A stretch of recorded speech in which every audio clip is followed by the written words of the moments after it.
Wesleyan, and Yale universities.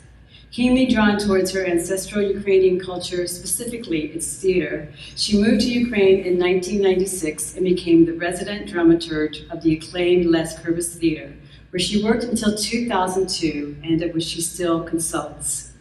Following this period as a Fulbright scholar, she was a lecturer on American dramatic literature from a dramaturgical perspective at Lviv University.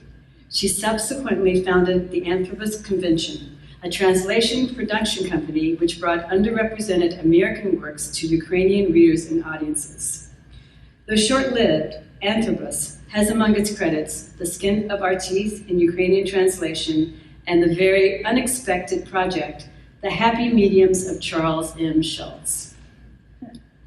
She has also worked as a freelance translator of Ukrainian theatrical literature, and her most recent translations include the art books, The Hope Chest, Ukrainian Treasures, and The Ark, Ukraine, which vibrantly engage in Ukraine's ethnography and history. Ladies and gentlemen, Julie Ann Franko.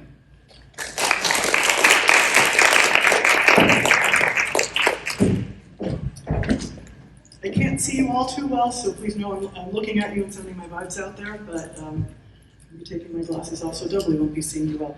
Before I begin, I would like to thank our hosts for inviting me to dance at this party. I have had a great time. I hope this dances a little bit some with you guys.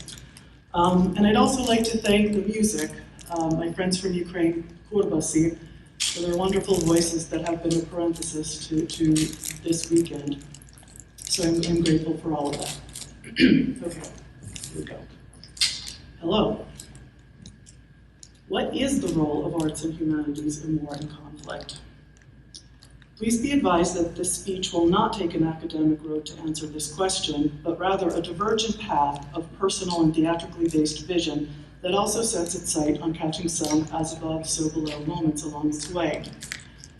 And while it might not seem so at first, by the end of this keynote, the question of arts and humanities' role in Ukraine will be answered in its own way. In the meantime, thank you for being here and sharing this speech with me. I have learned so much in the process of writing it. Reflecting upon the cyclical processes of nature in life, theater, and life in Ukrainian theater has been a gift. Taking the things I know and putting them in a greater context to find new and higher truths is always a gift. These personal theatrical, as above, so below reflections started with our host, Miri's ping asking me to take part in this festival, which transported me back to a point in time when there were no pings, let alone cell phones, to an odd apartment we once shared near Boston in the middle of a noisy nowhere. Movies from that time began to play in my mind as if I were still there, of Miri's cat, our quirky landlady Eldora, reading plays for Playwright's platform, and having coffees in Harvard Square, all mixed together with a delightful salad of Elton John, Star Trek, incense, and laughter. While ruminating upon and appreciating the ability to live a present moment with its roots in the past, as if 30-some-odd years had not stood between them, two thoughts occurred to me. One, how fitting this time warp was to As Above, Below, and two, the seemingly tangential recollection that this was also when I formally began to study Ukrainian. I do not personally believe coincidences are divinely inspired, but rather that divine moments of coalescence are always there. We just don't see the divinity in them until we see it, sometimes in real time, sometimes as foreshadowing, and oftentimes in retrospect. In my early 20s, I had had such a month. I'd been laid off my job, my very Ukrainian grandmother had passed away, and my mostly American self was offered a scholarship to study Ukrainian at the Harvard Ukrainian Research Institute summer program. At the time, each life moment was full of its own weight, and beyond having a faint sense of fatefulness between my grandmother's departure and the scholarship's arrival, there was no notion of the universe shifting gears in real time. No, it was just a summer in limbo in its own time. Starting to learn Ukrainian, a language deemed one of the most complicated in the world, was challenging. It directly confronted the boundaries of my brain, even though it was a language I'd heard in my childhood, could read a little in, and could speak a few words of. Learning to speak thoughts through mostly foreign words, while also doing the math of its ornate architecture, more often than not resulted in panicked defeat. But Tempered with this frustration was the resonant positive in the program's overall initiation into modern Ukrainian history and culture, both of which had unsurrenderingly evolved from ancient times to what was then a Soviet present. While I always felt connected to my Ukrainian soul, which is a keynote unto itself, suddenly the meaning of Ukraine and being of Ukrainian heritage became apparent through its own prism and could no longer be a generic checklist of songs, costumes, foods, etc. This cultural awakening was appreciated in real time, and it laid the groundwork for many moments of coalescence to come. Like when I traveled through Canada with a friend after the summer program was over, and I found myself in a bookstore holding a massive red Ukrainian English dictionary. It was far beyond anything my competency at the time would need, but I bought it anyway. Somehow holding it, I knew. So, now we'll jump to my apartment in Lviv, Ukraine, where I'd lived for about 15 years. It's in the center of this very old city, quaint with cobblestone courtyards, low ornate buildings whose average age is about 150 years, though some go back as far as the 13th century. There are churches and their bells everywhere, people laughing in the streets, some may be arguing, some may be singing. Musicians abound, here an accordion, there a guitar. You can hear the clink of coffee cups from the cafes below, and when the wind is just right, the caffeinated splendor wafts up to my third floor window. On this particular night in 2004, some friends are over, and we reminisce in my red room, the living room, about our time together at the Les Kurbasy Theater, an experimental pearl of Lviv. They had been actors there and went on to run Lviv's youth theater, and I had been the Kurbasy Theater's dramaturg and AAD for almost 7 years when I left to lecture on drama at Lviv University as a Fulbright scholar. In the midst of entertaining our memories and aspirations, they asked me if I know about any good American children's plays. Stunned and somewhat insulted by this would be my Yale School of Drama ego kicking in, the dramaturg Rolodex in my mind's eye nonetheless spins. What about Charlie Brown, I offer, thinking they'd find this an obvious choice, but this suggestion was what met with, who's Charlie Brown? And for the first time in all my years of being there, it hit me. In spite of all the American culture that's manifested in Ukraine, it's one of the few places on the planet where it's a snoopulous world. And I'm going to take some water here. Please forgive me if I can read this for you a little bit better. Okay. 3 years later, after an Orange Revolution, a grant from the American Embassy in Ukraine, in-depth research at a very generous Schultz Museum in Santa Rosa, where my partner Vasil and I read every one of Schultz's strips, discovered that Snoopy's Happy Dance is most probably based on the Ukrainian Hopak. Getting off my high horse about comics as literature, months of translating with Vasil and our editor Anna, and years of organizing with our co-producer Miroslava, the project The Happy Mediums of Charles M. Schultz was born. In it, there was a museum exhibition, bilingual book on Schultz and the project, and Charlie Brown Ty Molodets premiered at Lviv's first theater for children and young audiences, also known as the Youth Theater. 2 weeks to this premiere, I'm having my morning coffee while looking out the window of my yellow room, my library with a floor to 14-foot ceiling bookshelf filled with a curated lot of whimsy and thought, Shakespeare, rows of plays, Bibles, art books, archives, trinkets, paintings, and occasional small pictures or notes taped to the edges of things I fancied, like a postcard reading, Fail Better with Samuel Beckett in silhouette, or Be Kind from a notepad I'd had since my childhood. I look out the sun-kissed window one more time to collect my thoughts and notice an old woman sweeping the cobblestones below with a broom made of branches that kisses out a rhythm to wake up the day. She reverently stops when she gets to the well in the courtyard square, one that's been there for centuries, one of the oldest in Lviv, I've been told. With one last graceful stroke of her broom, she cleans the edges of the well and almost seems to bow before it before departing, as if it were her honor. How humbling and inspiring it is to see someone so connected to her work.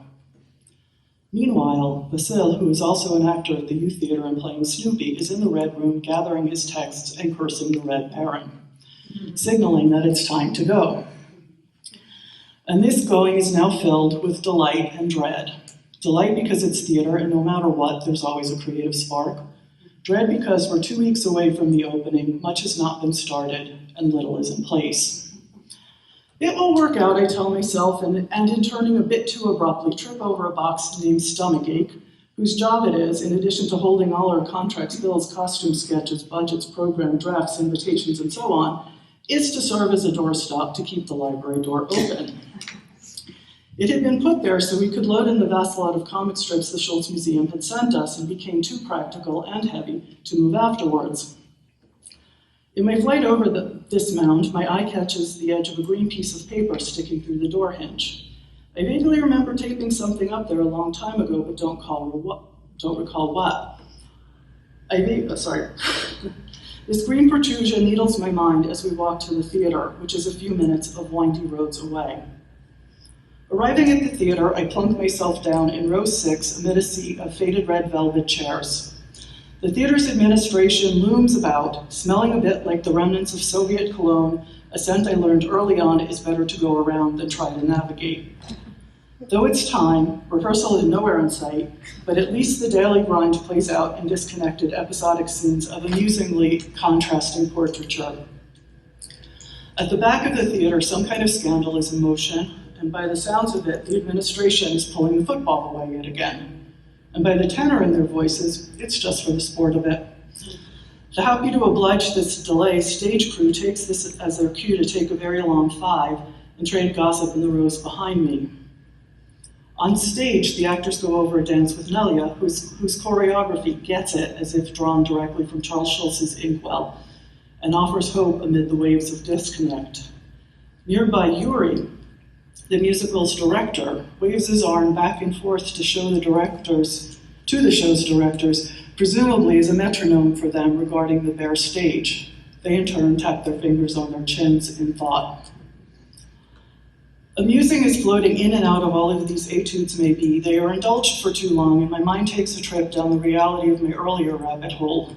We're only days away from a 400-seated opening, which is set to include dignitaries from the American Embassy, and the daily grind has not changed itself in weeks in spite of everyone's best efforts. It's just not coalescing. The harpies in my head burrow even deeper. As a producer, as a dramaturg, as a person, I am going to fail at Charlie Brown. In the midst of this ego stink, I fail to notice that some colorful sets have been placed on stage, and the musicians have arrived. Professional toy piano, bass, percussion, and set themselves up at the corner of the stage. This is the first time we've seen them. Up to now, it's only been a tinny rehearsal piano. The house lights suddenly go out, also a first. We only ever seen ourselves under them. Equally surprising, everything goes quiet in an instant, and Yuri very definitively announces, "We're going to run book report now." And then there is blackout. Bum, bum, bum, bum, bum, bum, bum, bum. One by one, each of the homework-hating quartet is revealed by spotlights that perfectly find them at their individual podium-like homework desks. To the actors' astonishment of this new color-drenched illumination, they are pushed into a newfound engagement with their 4-part a cappella harmony heralding the song, A Book Report on Peter Rabbit. The themes of their 100-word homework assignment begin to play out. Lucy Fuss budgets about the fact that Peter Rabbit is a stupid book about a stupid rabbit that steals vegetables from other people's gardens, as Charlie Brown procrastinates writing it, while Schroeder, zing, prefers Robin Hood to it, and Linus proudly pontificates about the social implications of being a rabbit in these times. And even more rapturous to them than this newfound light they have become alive in is the shift from their rehearsal piano to the very voluptuous vibrations of a band that clearly had been razor-sharp rehearsed elsewhere before arriving here. The actors and their characters latch onto this emblazoned familiarity, and the passions of their themes take flight. Every single vibrating note propels them further and further into the source of their causes. They build and flourish into a heated competition of crashing crescendos that vibrantly unify themselves into a sublimely sustained power. Goosebumps abound as their fire spreads to everyone in the room, even the administration, and we all sit up a bit taller, feeling ourselves to be present in the wave of a collective best. As the fire catches me, I am engulfed by it, not just by the impeccable creation that is being formed, but by everything that it came from, all of it, here, now, alive. The weeks of rehearsal, the months of translation, the red Ukrainian English dictionary I once held in my hands, the months at the Schultz Museum, the years of research, the decades ago Little Greenwich Village Theater where Clark Gessner brought it to life, the 50 years of Charles Schultz drawing out complex characters every single day in the guise of effortless form, down to the moment he started it all with a single stroke of his pen. All of this is here now in Ukraine, in an ornately architectured Ukrainian, in a Ukrainian moment of transcendence for all of us on so many different planes, languages, and cultures, a collective moment of divinity in real time. Back in my yellow room months later, the project is over, the last of the documents from our stomachache box are emptied, and the creaky door it is propped open is finally able to close once again. Vasil notices the paper that caught my eye that morning and smiles. Upon seeing it for myself, I recall, long ago when I first started working at the Kurbasy Theater, I had been researching Plato's Symposium on an encyclopedia CD, yes, I'm that old. In those days, photos did not always align with the articles that they're meant to, and I did not always have white paper to print on, so I cut out the extraneous photo and taped it to the door frame. It was of a young Charles Schultz drawing at his drafting table. I had put it there because I fancied something in his eyes. They humbled and inspired me. I wanted to know what it would be like to be so fully engaged in creation. And I have some more water, forgive me.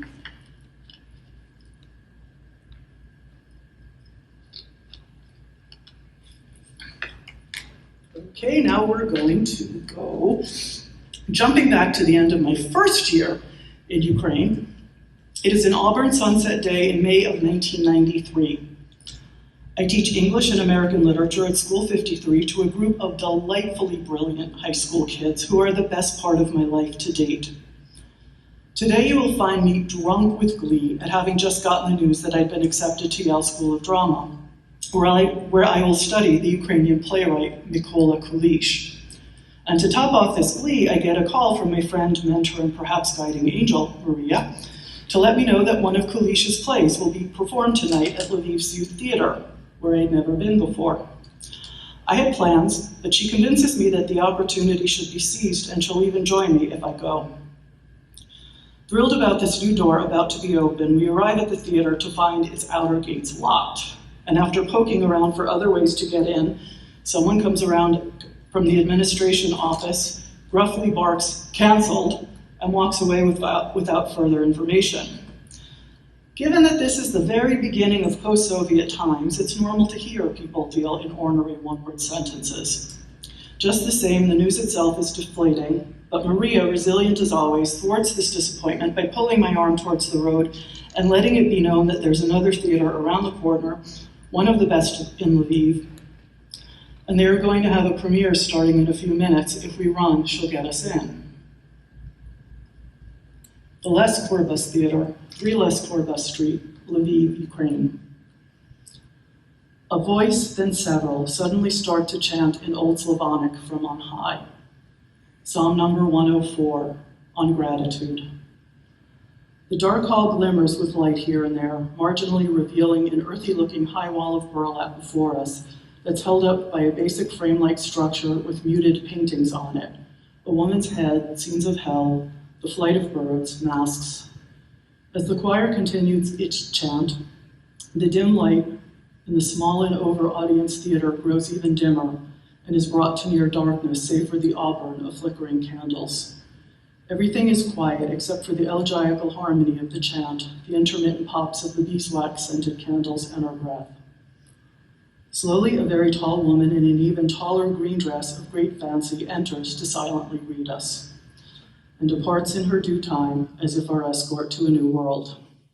2 actors in simple earth-toned costumes that seem to belong to the wall come from behind it, and we realize it's not a wall, but a double-doored gate. Their smiling eyes acknowledge us, and they reverently open the gates towards themselves, revealing a small storytelling sanctuary simply decorated with earth, fire, baskets, lights of differing hues, and beyond it, a bare stage. It is the Ukrainian philosopher Hrigorij Skovoroda's grace-given Erodi, an 18th century parable fable dialogue between a young humble stork, Erodi, and the haughty matriarch monkey Kishik on the meaning of gratitude and how when you truly live by it, it is encoded in the rhythm of your heart. The tale is told through an ensemble of agile actors who, with the purposefulness of childlike wonder, take turns to play the two roles or act out the stories that underscore the dialogues. Their movement-based narratives of the themes, etymologies, and meanings of being grateful or grace-given plays out and embraces us from every inch of every element the theater has to offer, so that their perfectly attuned set, their dew-kissed lighting, their contemplative costumes, their celebratory song, their resounding acoustics, their melodious movement, their focused individual play, their symphonic collective play, all create a greater whole of which we are an integral part. It is raw, it is honest. Like the baskets on the stage, it constructs a unity through the wisdom of intricate weaving. It gives to us to take, it takes from us to give. As all of this coalesces into an introspection I'd never felt before in life, let alone in theater, an actor stands right beside me in the aisle, moving with an otherworldly energy that seems to be guided by a gentle rippling wind. This long and ongoing movement mesmerizes, and its otherworldliness pulls me into a transcendent space where I could hear my Ukrainian soul telling me, "You will work here someday." Not as a premonition, but as a fact of nature. 3 years later, I'm asked to do so, and I find myself in this quaint old theater of mostly young people that functions through the same kind of rhythmic weaving found in Skovoroda's work. Schedules are comprised of resiliently rehearsing material until it works, as we work on the works of other such high-minded writers as well.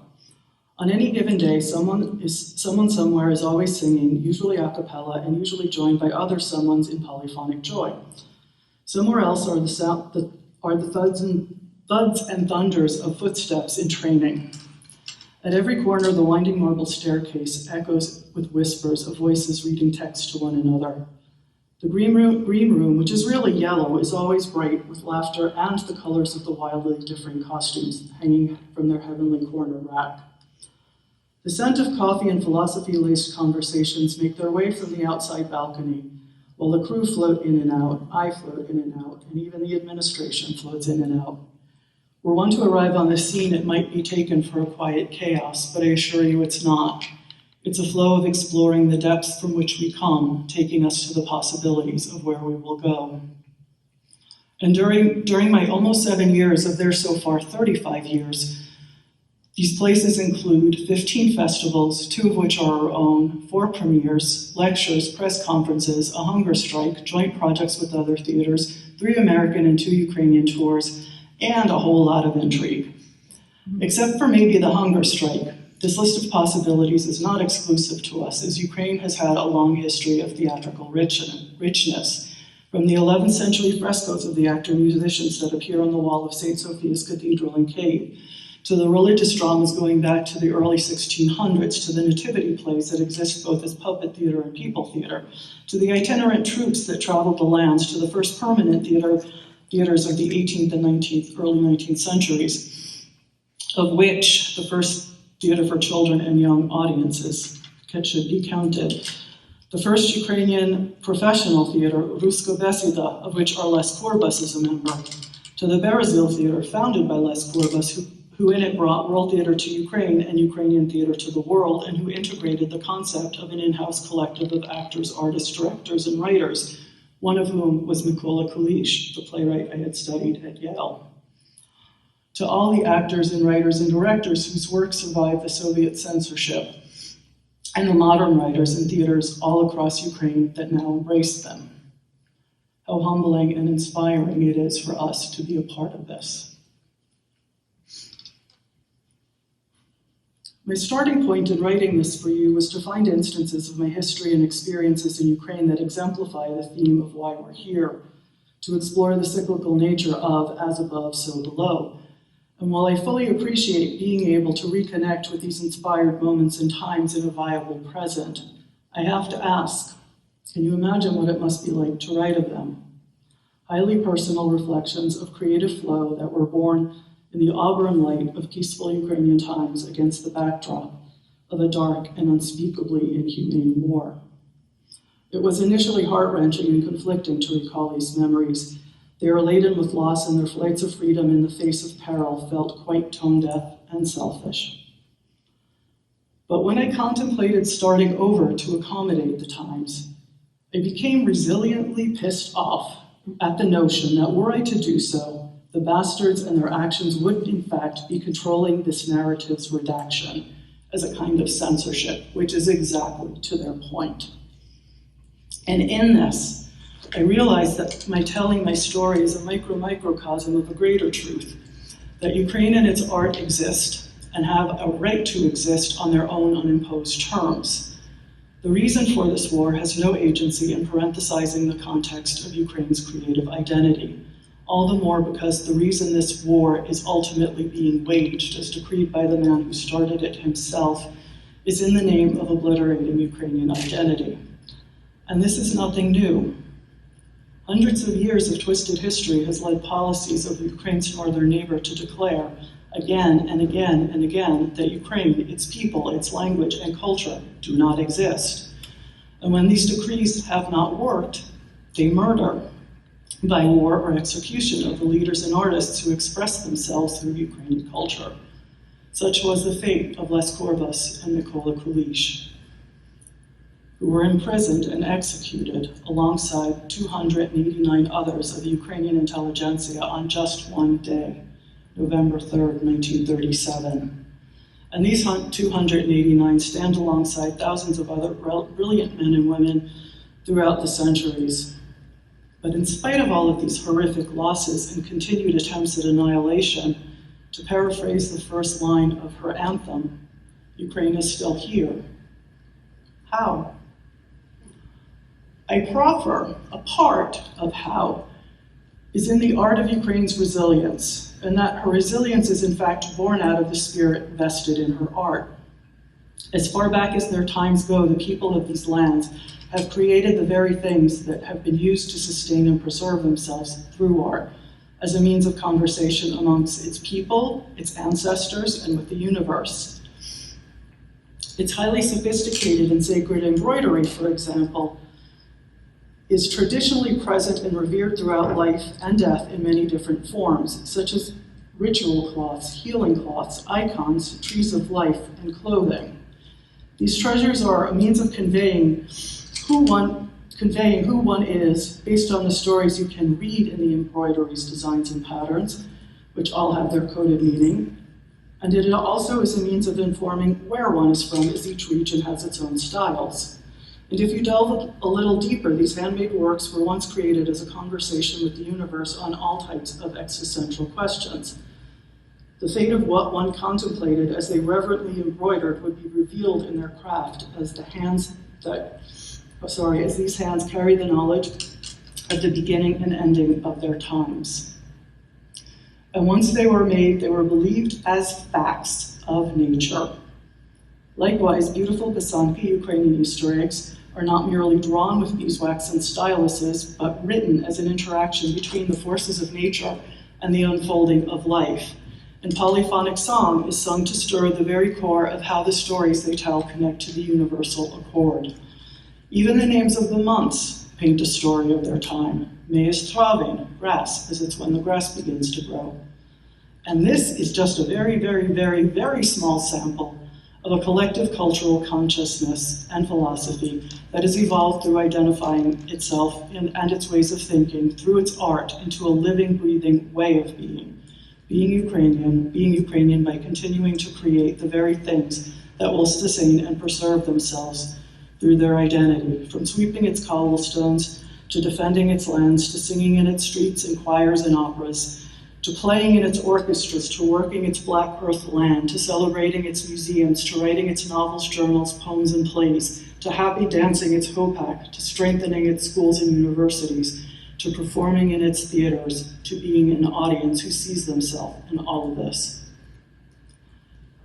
These thoughts bring me back to Skоворada's grace-given Erodi, a work that explores the cyclical nature of grace, as grace is both a gift given from above and reciprocally returned from below in the form of gratitude. Erodi concludes that gratitude is not just a visceral feeling of joy, but an action. It's what you do with the grace you've been given. With this in mind, I look at Ukraine and specifically to the gracious actions of my friends and colleagues I have mentioned to you in the course of this talk and beyond. They have all been given a gift of living in a country with the depth and wisdom of cultural identity. They now return this gift in grateful ways of civic and cultural responsibility as it is encoded in the rhythm of their heart. Andriy, the creator of Erodi's perfect set design, who is not a particularly young man, went to eastern Ukraine in 2014 when this war truly started to serve his country and remains its defender to this day. Yuri, Charlie Brown's director, is also on active duty, as are many, many of my theater friends. Another Andriy, the mesmerizing Erodi, has directed acting therapy works for displaced people and youth specifically. When the war was finally acknowledged as a war in 2022, the whole of the Kurbasy theater shut down and turned itself into a shelter for displaced people. It had no funding to do so, it just did. My partner Vasil became a fixer who helped coordinate international journalists get their footing at the beginning of the war. Miroslava, Charlie Brown's co-producer and whose voice you heard in the singing at the beginning of our time together here, is creating an expansive holistic rehabilitation center with her husband in the name of healing to come. Anna, our editor, is displaced in England with her family, writing plays on the war and being an ambassador of Ukrainian culture. Children, who are part of the theater formed by my Kurbasy compatriots, premiered a play in a shelter. These children were asked by the New York Times what the aim of their play was given the war. One of them replied with the utmost confidence, "To travel the world with our show so we can raise enough money to buy a plane and protect our skies ourselves." They did. You have perhaps seen images or videos of lone musicians, a pianist or cellist or violinist playing with the highest parts of their soul in front of the rubble that was once their homes. Or high school students dressed up to the nines in their prom dresses, triumphantly dancing in the streets by their bombed-out school, or theaters performing in the alleys that once led to their now unstable buildings. Their pain, their loss, their travesties exist, but so does the life force that makes them a people, and this life force needs to have its place. Acts of creativity have evolved into being a civic calling of actively preserving the right to express oneself in the context of the life force of one's culture. And practicing artists themselves refer to this as the artistic front. My colleagues have gracefully returned to practicing their theatrical art, refusing to be shut down and hide, because the reason for this war has no place in parenthesizing Ukrainian creativity. They perform, they tour, they write, they create new works, they teach the next generation. Resounding louder, sometimes far from home, sometimes under sirens, sometimes in shelters, sometimes by candles, always by resilient choice, and as a humbling and inspiring fact of nature. Thank you.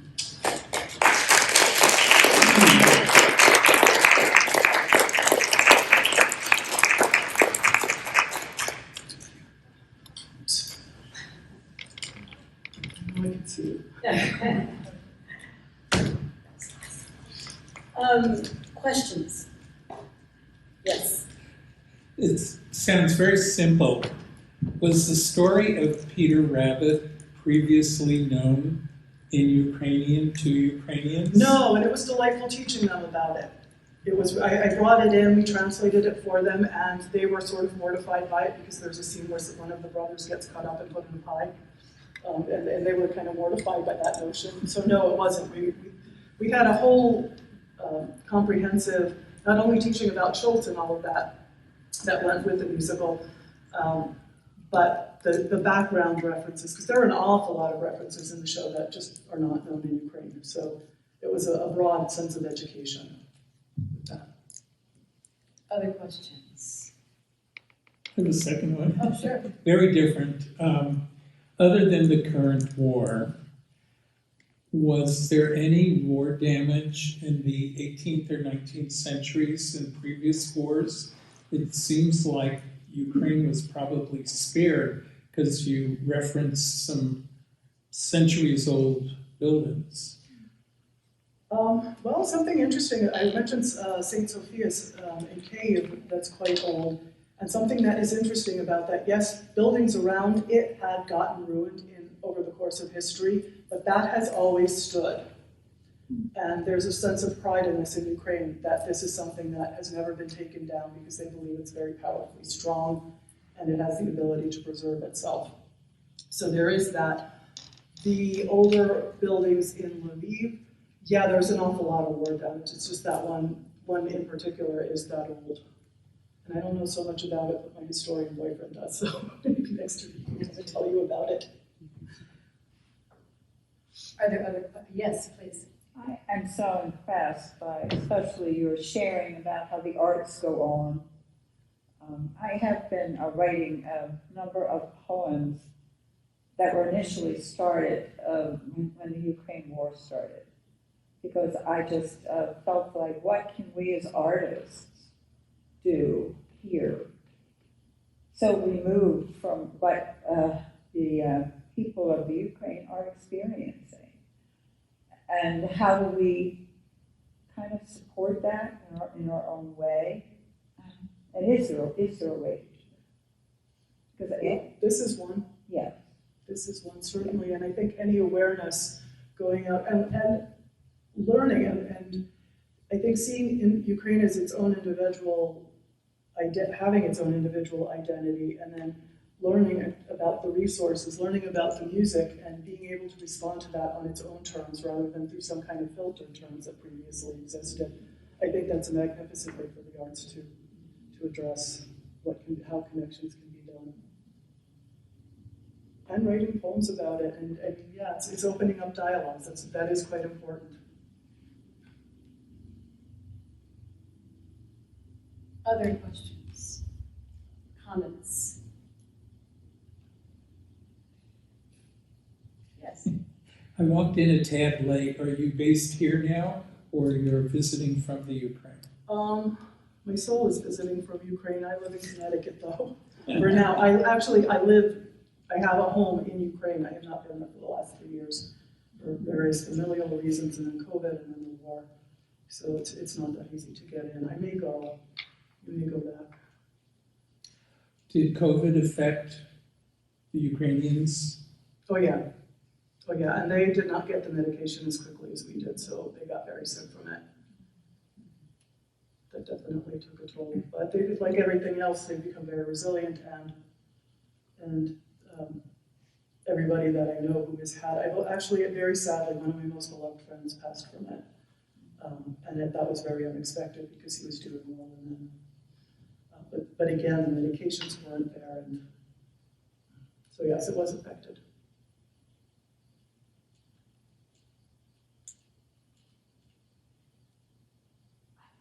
Okay. You mentioned in your talk that the stories are in the embroidery and things. Mm-hmm. Is there a story in this particular embroidery that you could share with us? First of all, I have to say I didn't make it, so it's Okay. not my knowing my beginning and ending of times. However, whoever made this for me, and she doesn't know me, but like on some level, and this is really made. Most of what you find in the horrible places in markets are made in Ukraine, are made in China, unfortunately, at this point in time. But this is authentic. What I can tell you a little bit, first of all, because I was attracted to it, it tells you something about me because it's encoded. So I'm seeing it and responding to it. This here is here, and you'll find it on almost all shirts on some form, sometimes more than others. It's first of all a means of protection. My heart is being protected by this. And a lot of the symbols on here, crosses, for example, are protections. It keeps evil spirits away. There's a lot of fertility symbols which can go either the way of actual familial type of fertility or creativity.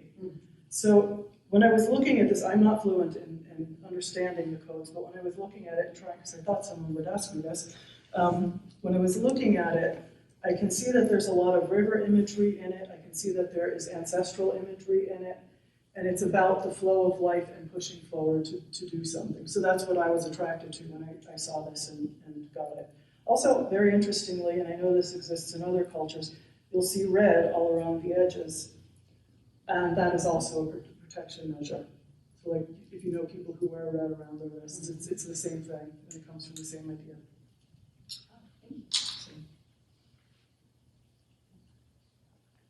Yes. Actually, I wanted to share an anecdote.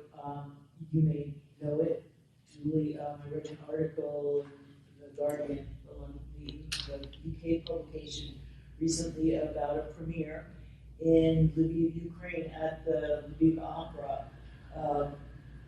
Living composer, he's 80 years old.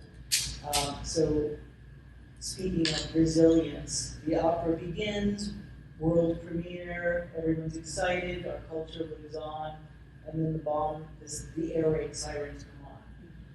The whole audience descends to the air raid shelter, waits for the all clear, and then comes back into one of the most gorgeous opera houses you've ever seen. It's a lot like the Paris Garnier Opera House, and they resume the opera and finish.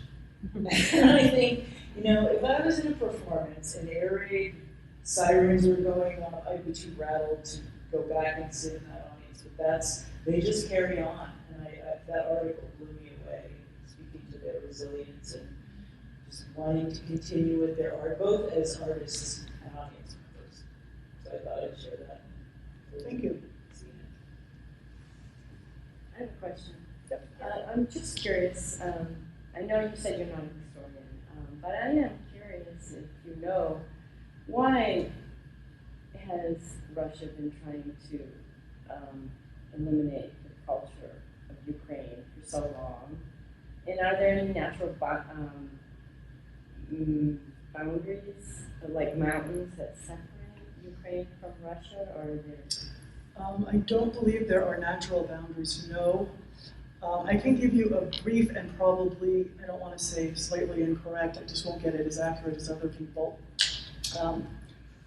That there was once historically a place called Moscovia, and after Moscovia came into existence, which is long after Ukraine, it's difficult when you call Ukraine Ukraine because its people, its ethnicity, its culture, its music, its everything existed for a very long time. And it was constantly being taken over by one empire or another empire, again and again and again. So it existed for a long time. It had its own very high culture, its own church, its own lineage of everything. And then as empires shifted, for some reason, parts of Ukraine were given over to Moscovia. And so they feel as an empire, I mean, it's sort of like with Britain and Ireland, or, I don't even know if I would make that analogy, but it's something that was distinct. Russia is, if you look at it genetically, they have a little bit of different, they have more Viking and Eastern influences in them way back then. Now there's so much of a mixture of all of the Slavic cultures, it's a little bit different. But there was Moscovia, and then along came Peter the Great, and he decided he was going to call it Russia and subsume all the Slavic people. So it wasn't just Ukraine that was affected, it was also Belarus. I can tell you a little bit about history. This goes way back, that in Kyiv, the Viking, oh, I will screw this up.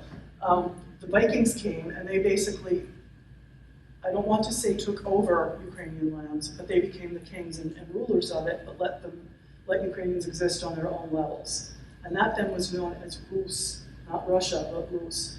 And then there were the different territories of that. So there was Northern Rus, which is now known as Belarus, which I find a lovely name because Belarus literally means white Rus. White means north. And so when you have red, like the Red Sea, Black Sea, that means south. So you have all of this geography stuff going on. So anyway, you have the people who are ruling, and they're the kings, they're the people in charge. They decide they're going to subsume the culture and basically culturally appropriate. So they feel that Ukraine never existed, that it's always been theirs and they have the right to everything. That's a real layman's interpretation of it, and I kind of almost don't want to be quoted on it.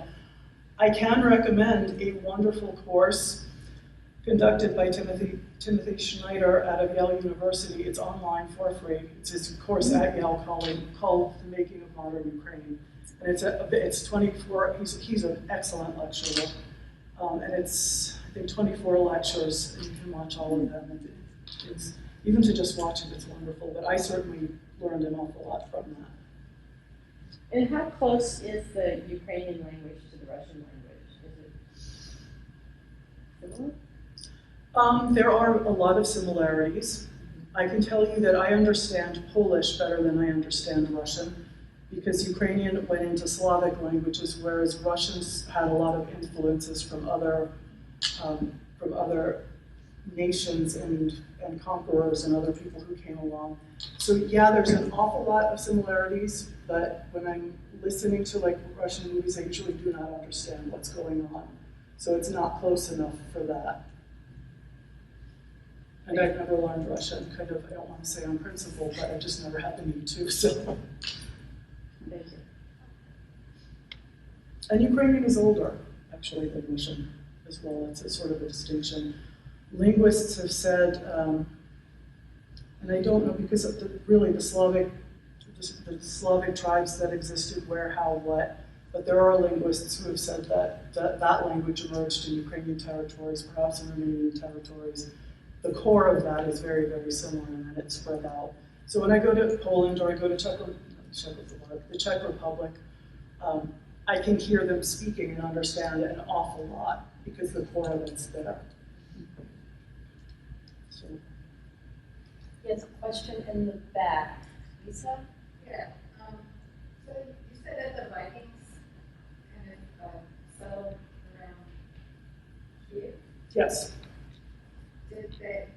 So were there any influences of the Danish or Norwegian language in Ukrainian? Here's an area I'm really not an expert, but actually one of my former roommates who's not married, she does an awful lot of translation from Scandinavian languages, and I know that there is still, to this day, a colony of Scandinavian, I don't know exactly which, it might be Swedish, speaking people in Ukraine, that they settled and they never left. And it's very small and they speak both languages, but it's still there. So yeah, there was an influence, but when the Vikings came, they assimilated to Ukrainian culture. They did not impose their culture onto Ukrainians.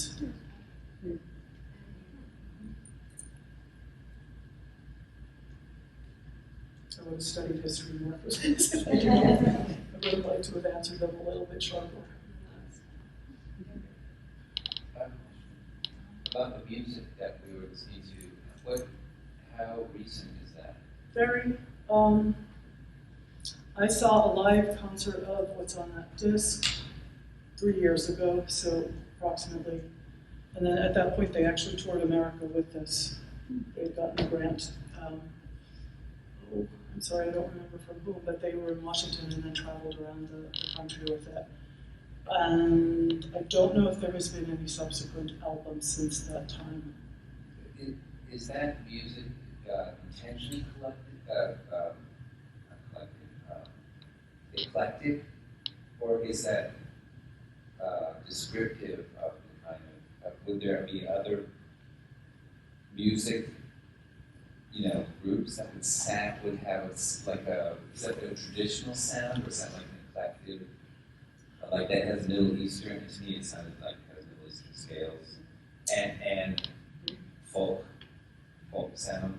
Are those the same? Are those similar, or are those just two different layers? I think that they experiment a lot, but they don't experiment all that much. There's another group called Dr. Braca that really explodes that, what you're talking about, that they actually call it, I think, ethno-rock. And what they do is way more experimental than this. Here, I think, because this is, they were born out of the Kurbasy theater where I worked. And they would sing very, very traditional things, but then take it and really look at it from a theatrical perspective and look at the lyrics, look at all of that, and then just infuse it into a modern day sensibility. so that it's not only speaking to where it's come from a long, long time ago, but also for now. I like it.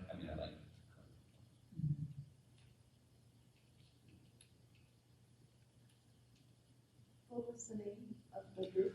Kurbasy, it's like Kurbas, K-U-R-B-A-S, and then Y at the end, which basically means, it's the plural of Kurbas, which doesn't quite make sense in Ukrainian because Kurbas is someone's last name. But I guess in English you might call them the Kurbasians, which I don't think they would like, so forget about that.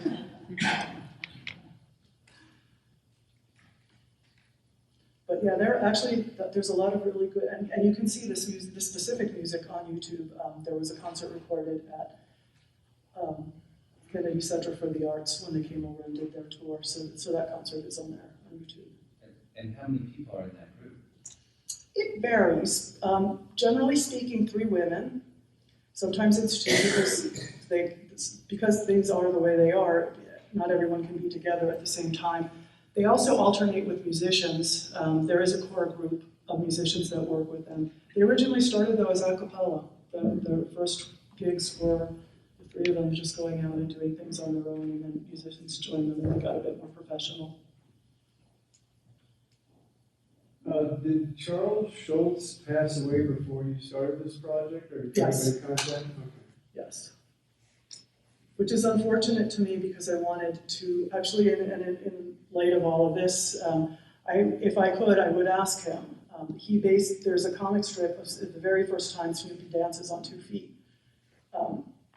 Schroeder's playing the piano, and it's Mussorgsky that he's playing, and Snoopy's doing what looks like this, and he's dancing on 2 feet. And if you know the Hopak, that's how it starts, that your hands are like that, and you're doing all the fast kicks. But then there comes a point when you really want to show off, you spread your arms like that and do the kicks, which is what Snoopy looks like when he's doing the dance. So I wanted to ask him, because he used the word Hopak in this first comic strip. But what's interesting to me is that the Schultz Museum themselves, and I'm going to write to them after all this is over, they refer to it as a Russian folk ballad and Russian music. So I'd like to write to them and correct that, because Mussorgsky, he apparently was descended from those Viking people who came, and he considered himself Russian. So I don't want to get into the nuances of all of that. But nonetheless, the music that he wrote was 1,000% based on Ukrainian folk music.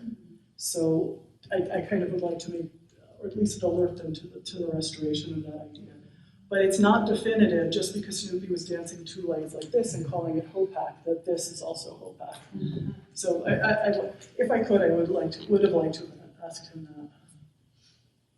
I did meet his wife when we were out there. I did meet his wife, and the people there were just wonderful. They allowed us to be there every day and read all of the strips, and every morning they showed us documentaries. It was a really wonderful, wonderful time. Yeah, before it became really heavily commercialized, when my mother was an adult, just a young housewife, she would collect the Sunday strips, and then she got a big scrapbook together and used some of that rubber cement, and she actually put it in there, each strip, or several of them in a page. And then, so I remember looking through that a couple of times, and I knew that it had touched her in some way or another when she was growing and raising a family. I mean, there are pretty universal themes, and once it got so heavily commercialized, I kind of dropped out. But it was incredible what his volume was in the 50s all the way up through. I don't think till the 70s, then they came out with the animation specials and everything else. But there was some, really universal themes in there. But I assume that kind of inspired you to translate it. I have to say, I initially did not have so much of a desire to do that. I thought I'd get them the rights and let them take care of it. I did not know that it was so hard to do it, because you have to go through professional contracts and all of that. And the more and more vested I got in it, I thought, well, this is going to become my baby. And I was also, because I will fully admit it, I had Yale snobbery going on that I can't be working with comics. I do Beckett, I don't do comics. And I have to say, this was one really astounding revelation to me when I read every comic, and you're reading it, and when you start looking at it as an entire collection, I began to see Beckett in Schultz and what he does. And when you look at it, it is 4 episodic frames of something very simply told that has this through line that has a beginning, middle, and end, and it does all of the things. And I'm like, this is exactly what Beckett does. And I thought I was crazy for thinking this. But then when we were working on it and I was trying to get literature and information for people, I came across an Italian article that had been, I don't know if it was translated from Italian or written by him himself, but Charles Schultz's translator into Italian is Umberto Eco. And he wrote an essay on how Peanuts is like Beckett. So I thought, okay, I'm not crazy, I have backup. Well, you know, when you say that, it reminds me that, you know, the theme of Charlie Brown was he had a lot of adversity, but he kept going. Yep. And he kept trusting Lucy to do something. Yeah. But I mean, it kind of reminds me of what I'm feeling about Ukraine now, is they're not going to give up. Yeah.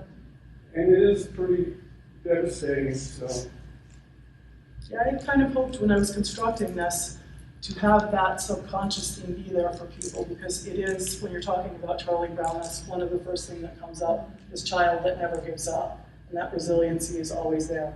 I just thought it would be heavy-handed to go down that road of playing with that. And I thought also the sense of the way that this all got created and the way that it works within theater, that theme was already inherently. But I did put the plug of that the administration is pulling the football away again. Which they did a lot. Yeah.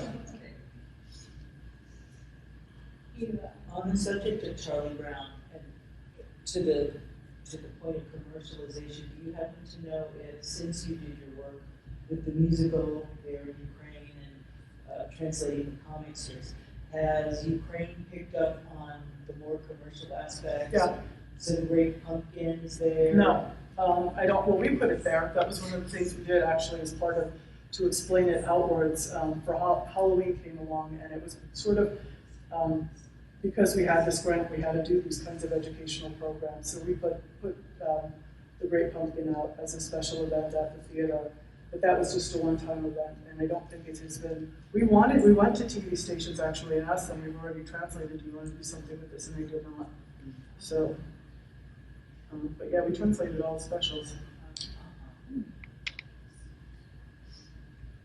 I don't know if we got the rights to, and I don't know if I should be saying that on camera. Yes. Although, excuse me, it was probably planned 4 or 5 years in advance, I was privileged to go to the World's Fair in Dubai that was scheduled for 2020 that happened in 2021.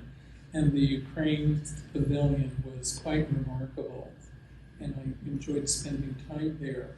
It'll be interesting if there's going to be a Ukraine pavilion at the next World's Fair in Yokohama in 2025, and what's going to be portrayed. This was about the culture, the restaurant, the industry, and nature. It all fit together lovely. Just putting it out there. Yeah, I hope that they'll be able to be there and it will be peaceful times. I hope for that. Takes money to do it. Oh yeah.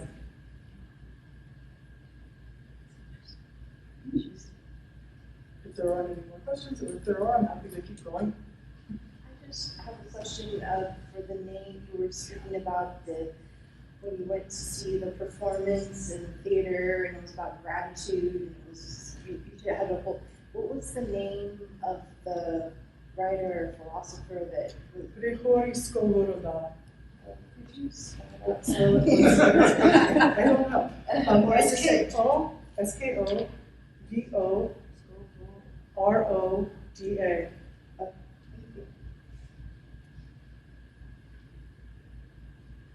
So we have are there more questions or comments?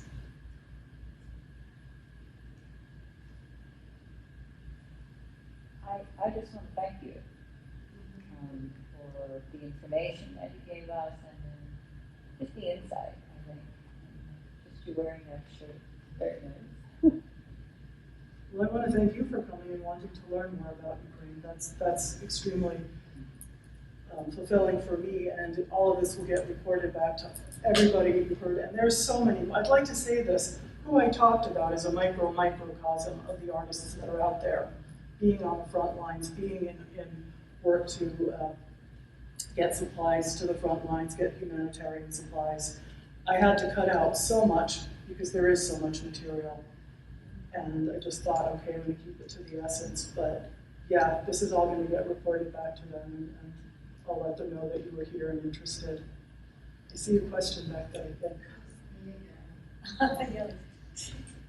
Have there been cartoonists and new satire emerging since the war started? Yes, and I will say, I don't know if we started the trend. I know that there was one particular cartoon artist in Ukraine, he's a young man, so he came to our museum exhibition, he said something like 10 times, because he was just so fascinated. And he was already doing this, but there were no real examples for him at that time. And then all of a sudden there's an explosion of it, which I don't think we were the seed that did it. I think it was just right for those times.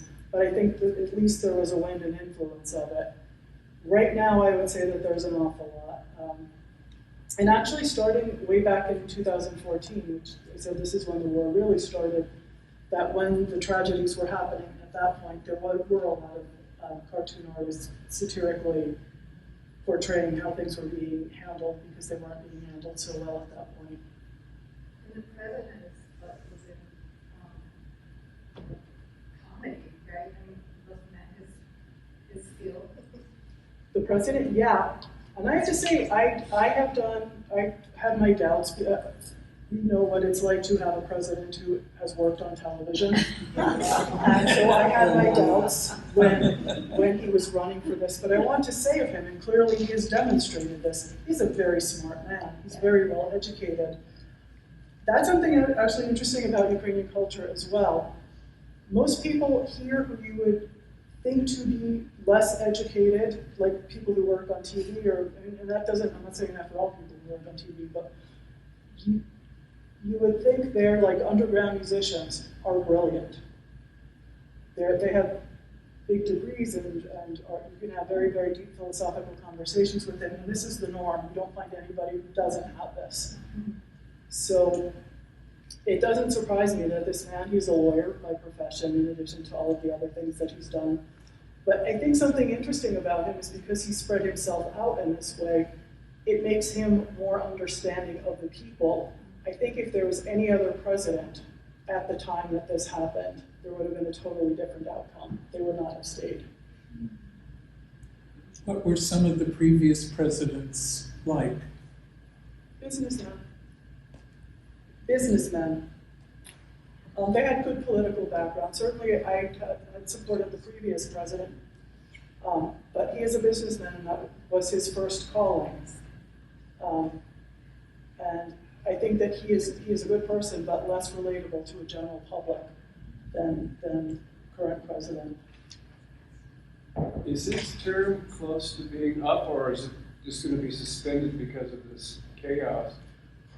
I don't know. Actually, I don't even want to venture a guess at that, but probably it would be. Yeah, I'm not so vested in politics. I think everyone now in the arts is. I think because I have been away from it, I'm just not as schooled, so I'm always a little bit reticent to offer an opinion because I'm not there. So I just don't know, and I think it's kind of heavy for people to have their opinions be dictated by people from the outside. So I just don't want to do that. I don't feel like I'm on the inside, right?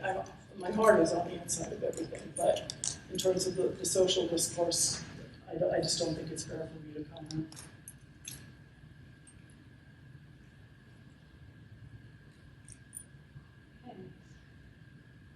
Julie and Franko.